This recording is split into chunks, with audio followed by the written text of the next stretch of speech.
Hi everyone, welcome to Mrs. Cookie's Music Room. My name is Liz Kutchke, or as my students call me, Mrs. Cookie. Today we're going to be talking about behavior reflections in the music room. So I should start out by telling you why I needed these, what my school does for behavior issues. I'm in a new school this year that is, for the first time, adopting PBIS, or Positive Behavior Interventions and Supports.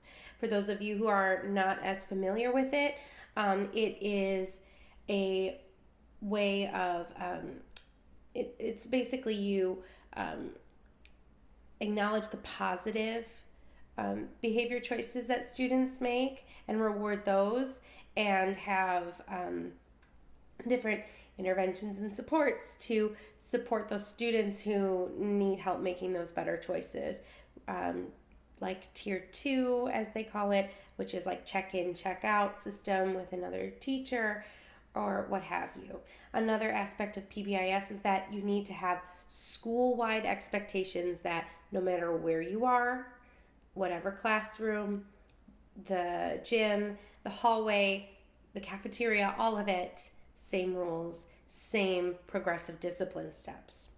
So my school adopted 3 of the very most common PBIS expectations. I've actually used these same expectations at 2 of the other 3 PBIS schools I've taught in. And they are: be safe, be respectful, be responsible. Now, the rules are broad enough that they're able to cover just about everything, which I love. And then our progressive discipline steps for the whole school, no matter where they are. The first issue is a step 1, warning, just a verbal warning. Step 2 is a cool down, like a timeout, but the students complete a reflection sheet, and when they are done with it, they join the rest of the group again. The third step is very similar. It's reflection in another room. For a reflection in another room, they simply take the reflection sheet and complete it in a buddy room. For me, I'm right next to the art room, so my kids know that if they get to step 3, they take it to the art room, complete their reflection, and come right back. And the art teacher sends me her students as well. So that's how that works. And step 4 would be parent contact, and step 5 is office referral. Now, for step 2 and step 3, reflection sheets are required. Our school came up with a few different options, and different grade level teams chose different reflection sheets. So there are like 9 different reflection sheets going around in my school. I teach K-8 and needed something that just worked for me in my classroom. So I came up with the ones that I'm going to show you. Now, before I do, I want you to know that they will be linked below in the description of this video. They're in my TPT store. So you can follow that link once you've watched this video for the full explanation and see them for yourself. So I have 3 different copies here that the students can fill out. So first I'll explain them to you, and then I'll show you how I explain them to the class and what the procedure is for that. So here are my 3 copies. If you notice, they all have a letter in the top corner, and that is just to, well, they're out of order and that's gonna drive me crazy. And that is just to help me, like if a student accidentally grabs the wrong one, I can say, oh wait, you need the one with the A on it, or whatever it may be. So all the sheets have some things in common. For example, they all have, of course, name, date, grade. They all have parent guardian signature and teacher signature. And that's in case you want to send these with the student home to return signed. I tried to do that at my school, but it didn't work. I never saw one again, and I want to keep this documentation. So since I wasn't getting them back, I just decided to keep them, and I make those phone calls home as I see fit. if a student's parent ever wants a copy, I'm more than happy after they've talked with me to photocopy and send a copy home with the kid. That's totally fine, but I just keep them. Now, the things that are a little bit different. This is the kindergarten, or I guess you could use it in first grade as well, sheet. And it's much, much simpler. Of course, we differentiate for our different grade levels.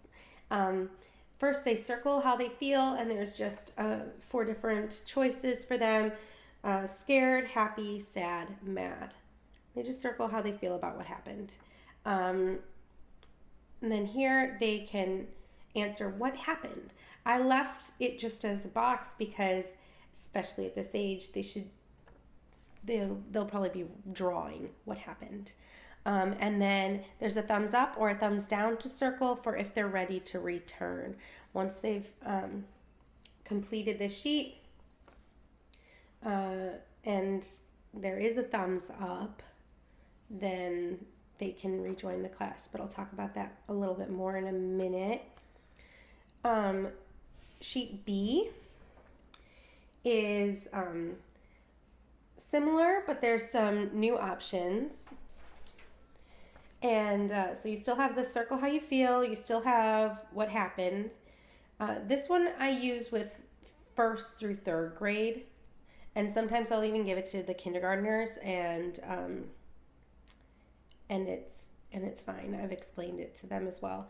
But they draw what happened, or they can write what happened, especially for ESL students who are still figuring out how to communicate, especially in written language. They might be able to understand or speak some, but having the option of write or draw is very, very helpful for them. And then here is, what could you do differently next time? So what you didn't work out so well. You ended up in a cool down, or you ended up with a consequence. So what could you have done instead? And this question is also in the next one I'll show you. This is the best question to me. This is the most helpful. And that's because a lot of the time, at least in my school, the kids are having these behavior issues because they don't know the appropriate way to respond to an issue. That's what was modeled to them. Maybe big brother and big sister did it, and so that's what they thought was acceptable as well. So instead of just, punishing them, I want them to know not only that they know what was wrong, but what could they have done instead. So this is something that has really helped with keeping those repeat behavior issues at bay. So a student that keeps having an issue with another student, or I don't know if any of you have students like this. I don't know what else to call it other than like runners. Like the fight or flight kicks in and they get upset with a situation or getting in trouble and they try to take off. It's really dangerous. So I had a student who we were able to talk this through with our reflection sheets, and I went over to him as he was filling it out, and and we talked about, well, what could you do when you're that upset? Because it's not safe to run out of the room. And so we talked about how instead he could see that he's getting upset and go into a corner and cool down, and I will give him that time. And if he needs me, he can raise his hand. And so filling out this form and discussing this step with me, that's what he did from then on. We didn't have any more issues with it, and it kept him safe. And he learned a coping skill that he really needed. And I told him I was very proud of him for making himself aware of what he needed and taking care of himself that way. So I love this question, what can you do differently next time? Now, there's also, do you need to apologize to anyone? And then, are you ready to return? So that's what's different about Form B. And now the last one, Form C. Form C is all written now. And again, what happened, and at the bottom, what could you do differently next time? There's now a student signature as well, because at this point, students can definitely take ownership. And now talking about this second series of questions, which is they're supposed to complete the following sentences, only the ones that apply to their behavior choice. So there are 3 sentences. My behavior was not safe because. My behavior was not respectful because. And my behavior was not responsible because. Those are school rules. Be safe, be respectful, be responsible. So they just need to fill out which ones apply. So if they said something unkind to a student, it wasn't that they weren't being safe. They weren't being respectful. So they would just fill in that one. And a lot of the time with this question, students will realize, well, yeah, I wasn't being respectful to the materials by, doodling with them or whatever. But also that wasn't responsible, because while I was doing that, everybody else was on task doing what they were supposed to do to be a responsible student. And then they fill out 2 of the sentences. I love that question as well. So that's the older grades one. I use this for 4th through 8th in my room. Again, I'm K8. So those are the 3 sheets. Now, how did I start using them with my kids? First, I introduced them to each class. So, for example, I showed the 3rd graders Form B, and we talked about what each question meant, and we filled out an example together at whole group. Now, after we filled out the example, we talked about, well, how do you know if you need to fill out one of these, and where you get them, and where you put them when you're done, and what the whole procedure is. So in my room, I have a little station I've set up on one of the shelves with a Sterilite drawer, one of those Sterilite, the 3 drawers that fit pieces of paper perfectly. I have a picture of it on Instagram. I'll link it below so you can see what I'm talking about. And the Sterilite drawers are labeled. The top one is K through 3 reflections, and then second one is 4th through 8th reflections, and then the third and last one is completed reflections. And then there's also a couple pencils, and on top of the Sterilite drawer I have some like flat writing surfaces that they can use if they're doing their cool down in like the corner or whatever. Now, when I give them a 2 or a 3, I'll just simply signal to them while I'm teaching, just without trying to disrupt the flow of class at all or call any attention to it, and they should know that then they go over to that station and they get what they need. So they know which drawer is theirs, they know where the pencils are and everything else they need right over there, and they take what they need and go into the corner and fill out their reflection. When they are completed, and they are ready to return, if they borrowed a chair, they put the chair back, they put their pencil back, they put the reflection sheet in the completed reflections drawer. I look at them later, like as the class is lined up, or at the end of the day. If a student seems to be kind of like playing around back there or whatever, or I'm not sure if they really understood what went wrong, I will definitely, go like this and talk to them. You know what? I do that pretty often, actually. I'll just check. I'll have them come over here so I could check it really quickly. But then they put it away so I can keep going with instruction. And it's important to know that also I photocopy these double-sided so that if they do get to a step 3, again, it looks the same. I just go like that to them, and they go back and get their reflection sheet that they had done earlier, flip it over, and take it to the art room, the buddy room, to do their reflection in another room. They're not supposed to bother the art teacher at all or interrupt their instruction at all. They're supposed to go in with everything they need, quietly do their reflection, and come back. If there's any issue with that, then they're sent to the office. So as far as interrupting the other class, they know the consequence for that as well. When they come back, they simply, a lot of the time they'll just quickly all glance at it and they go put it away and rejoin the class. And hopefully we don't have any other issues from there. Of course, I can call home at any time. I don't need to follow step 4.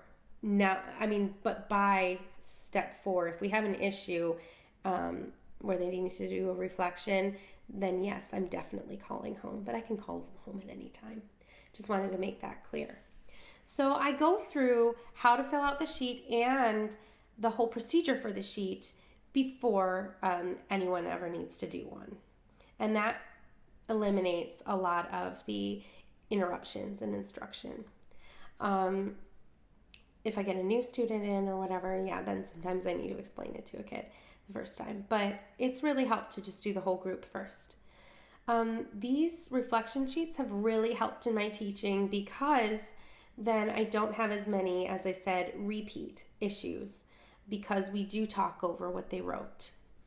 And then also I have those on file for my own reference, and I can discuss with the parent in a phone call or meeting exactly what happened and what their student wrote.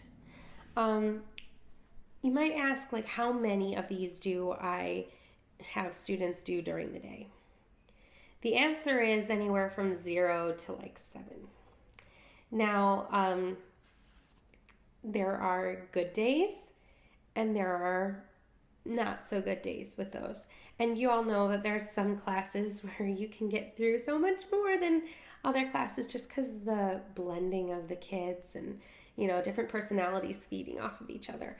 So it really depends. Full moon, things like that really make an impact on how many of these I have during the day. But then I just file them away in my filing cabinet. I have it by, grade level, and it's pretty simple from there. It's really worked out for me. If you want to take a look at those sheets and possibly implement it in your own classroom, you can take a look at them in my TPT store following the link below. And thank you so much. If you have any other ideas or comments or questions, you may comment below in the comment section. And thank you so much for watching. If you like this video, please go ahead and give it a thumbs up and click subscribe to stay in touch for all future videos, which are posted weekly to this channel. Thank you. I'll see you later.